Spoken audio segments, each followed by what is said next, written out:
I was like, I'm going to do it on Liberia. And I made this big old poster board. I showed my mom, in front of the hotel with the big old swimming pool and the cars and stuff. And I remember plain as day, somebody said, "That's not Africa." I was like, "Yes, it is.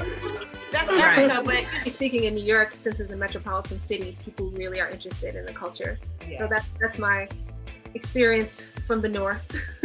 my friends were looking at me like, "You're African?" And but it almost felt a little judgmental to me at the time. And I remember I've never been called an African booty scratcher, but I feel like that was the closest thing, because it came across as judgment, right? And I think at that point, I kind of shied away from presenting my African culture. And then, we fast forward now, and all of a sudden, being African is the thing to be, right?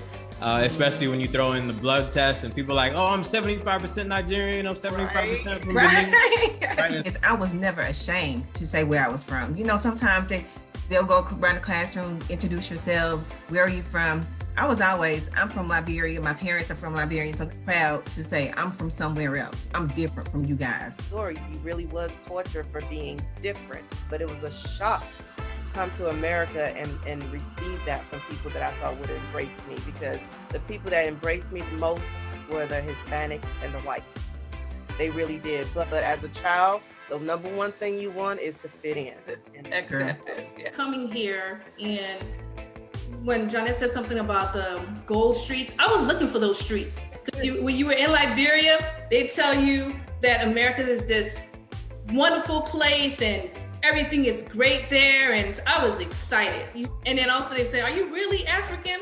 Because, my complexion. Mm-hmm. So I said, yeah, I'm really African. We just assume that they should know or they have access. And so my point about being in the middle is you see the ignorance on both sides. But until we come together, I can stand confidently, whether you get it or not. I'm a Liberian American, hate it or love it. And we're trying to figure it out. We were still growing, trying to figure out a lot of things ourselves. So I know I asked my parents a lot of ignorant questions, not to be ignorant, but I really didn't know. So I remember, even asking my dad why our accents were different. And he said, "Well, we're both Liberian, but you were just born here and I was born there."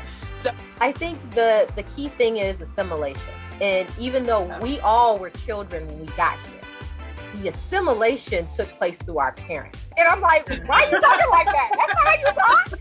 But then it rolls over to us as children, right? So then when we go to school, if Francesca got an accent, she tried to cover it up. It's like, when you hit that address, you Liberian all day long. But when you go to school, it's a little different. Or when my mom and dad go to work, it's a little different. So we as children being raised in America, we really had to fight a lot of the issues that now people embrace 24/7.